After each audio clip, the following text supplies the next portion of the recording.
কিভাবে আনবোথার্ড থাকা যায়? নাম্বার ১, যতটুকু দরকার ততটুকুই কথা বলুন। অপ্রয়োজনীয় কথা বললে সেটা অনেক সময় বিপদ ডেকে আনে। কম কথা বলাই বুদ্ধিমানের কাজ।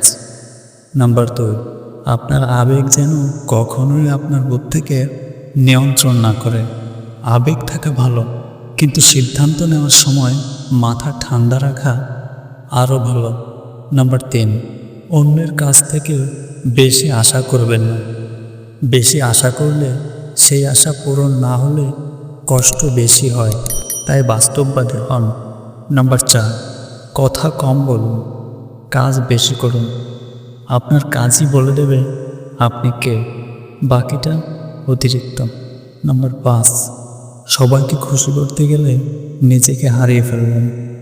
১০ জন ১০ রকম কথা বলবেন, তাই নিজের পথ নিজেই ঠিক করুন।